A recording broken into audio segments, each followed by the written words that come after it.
공유물에 대해서는 공유자들이 지분권을 가져요. 근데 이 총유물은 총유자라고 해서 지분권을 가지지 않습니다. 단체의 실질이 강하잖아. 공유는 사실은 각계의 격파인데 모여있을 뿐이야. 약간 모래알 느낌이고, 이 총유는 도너츠가 찹쌀 도너츠가 구워진 거지. 완전히 결합해서 뜯기가 어렵다. 이렇게 이해하시면 되겠습니다.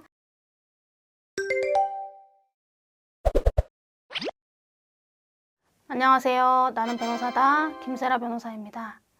우리가 여러 명이 어떤 물건을 소유할 때 공유일 수도 있고 합유일 수도 있고 총유일 수도 있어요. 이 공유, 합유, 총유는 좀 약간의 그 특수한 특성이 있거든요.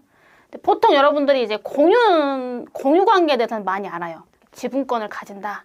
이런 정도는 많이 아는데 오늘은 이제 총유에 대해서 설명을 할 겁니다. 총유는 뭐냐면 법인 있잖아요. 법인 보통 주식회사 생각하면 쉬워요. 이런 주식회사처럼 법인 등기를 갖추고 조직이 딱 되어 있으면 그거는 그냥 법인이에요. 근데 그런 게 없는데 그러니까 등기도 없고 설립 등기가 없고 어떤 주무관청의 허가나 그런 거를 안 갖췄는데 단체로서의 실질이 있는 거지. 어떤 목적도 있고 대표자도 정해져 있고 의사결정 기구 뭐 총회나 감사나 이런 것들도 정해져 있고 또 이렇게 보니까 규약이나 정관이 있어요. 그리고 뭐 업무 집행 절차에 대해서 정관이나 이런 데서 자세하게 정해놓고 대체적으로 뭐 다수결에 의한다든가 이런 게 정해져 있다든가 구성원이 뭐 만약에 100명이다 그러면 한두 명이 나가거나 들어온다고 해서 그 단체 자체가 뭐 소멸되거나 그러지 않고 그 단체 자체의 실질을 유지하는 이런 거를 이제 어려운 말로 비법인 사단이라고 그래요. 비법인 사단 또는 권리 능력 없는 사단.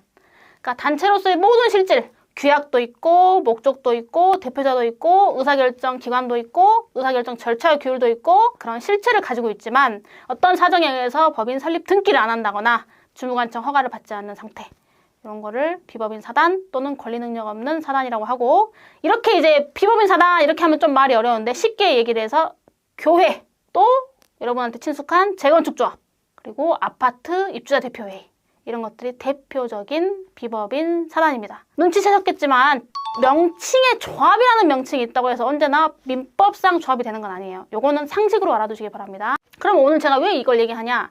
얘네들의 이 비법인 사단의 재산 소유 형태를 총유라고 그래요.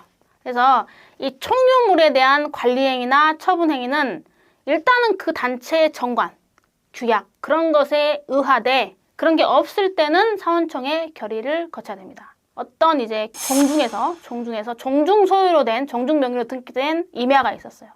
근데 그거를 종중이 좀 살림이 어려워서 팔려고 해요. 그럴 때 마음대로 종중 대표자가 있을 거 아닙니까? 문중의 대표자가 있을 것 아닙니까? 그 사람이 마음대로 개인적으로 팔 수 있느냐? 안 된다는 거죠. 그 종중 규약에 종중의 총유물을 팔 때는 처분할 때는 전원이 참석한 회의를 해서 거기서 3분의 2가 동의를 해야 된다라는 규약이 있으면 꼭 그 절차를 거쳐야 돼. 그 요건을 갖춰야지만 그 매매가 유효하고 만약에 종중 규약을 열어봤더니 아무것도 없다.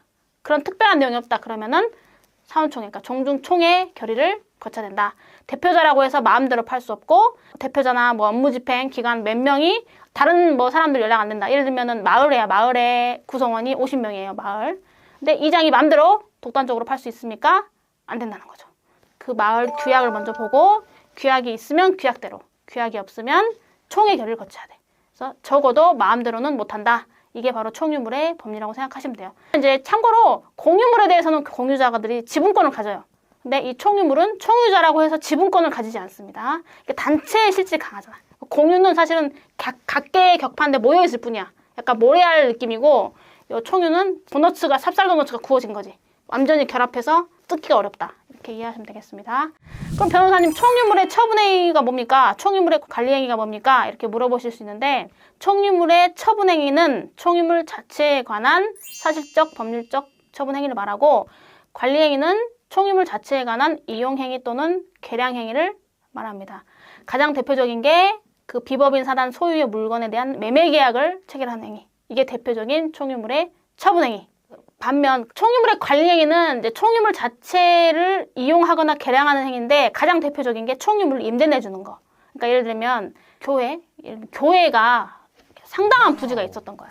만약에 10,000평이다 그러면 5,000평에는 이제 교회 건물과 주차장 부지로 사용하고 옆에가 땅이 좀 남으니까 이 교회에서 그렇게 그대로 그냥 좀 공터로 놔두기 좀 그러니까 거기를 이제 제3의 사람한테 세를 줘서 거기다가 뭐 이렇게 뭐 팝업을 만들어서 좀 하게 한다든지 이렇게 해서 임대료를 받는 거. 그런 것도 교회의 규약을 거쳐서 정당하게 했을 경우에는 총유물의 관리행위가 되는 것이다. 이렇게 이해하면 되겠고, 그럼 변호사님, 총유물인데 교회 물건이고 종종 물건인데 입주자 대표의 물건인데 세상에 대표자가 자기 마음대로 팔아버렸어. 우린 전혀 몰랐다 이거야. 자, 그러면 어떻게 됩니까? 그거는 법적으로 무효예요. 무효, 효력이 없다 이 말이고, 표현대리 규정도 적용되지 않습니다. 그러니까 그거를 자기는 거래 상대방은 몰랐을 수도 있잖아요. 사실은 이제 제가 이렇게 설명을 하니까 여러분들 아는 거지, 총유가 뭔지도 모르는 사람이 태반이에요. 아무 말 안 하면 문제 없다고 생각해요. 그리고 아무 생각 없이 샀는데 나중에 알고 보니까 총의 결의가 없었던 거다.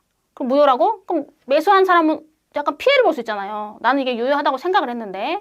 자, 그런 경우에 이제 표현대리라는 걸 검토해 볼 수 있는데, 이런 총유물의 처분행위나 관리행위에 절차를 거치지 않은 경우는 무효라서 표현대리 규정도 적용되지 않습니다. 다만 무효행위의 추이는 적용될 수 있어요.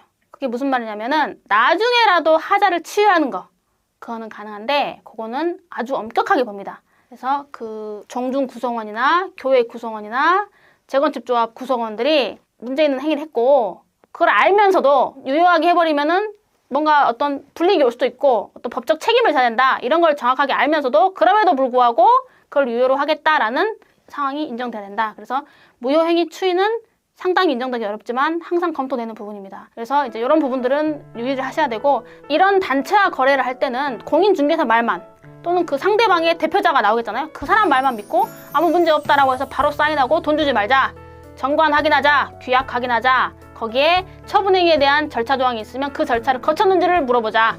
안 거쳤다고 하면 사원총회 결의 거쳤습니까? 결의했던 총회 의사록 가져다 주세요. 이렇게 하셔야 됩니다. 확인 안 하고 하면 선의의 피해를 볼 수 있다. 네, 이렇게 이해해 주시기 바랍니다. 오늘도 이렇게 시청해 주셔서 대단히 감사합니다.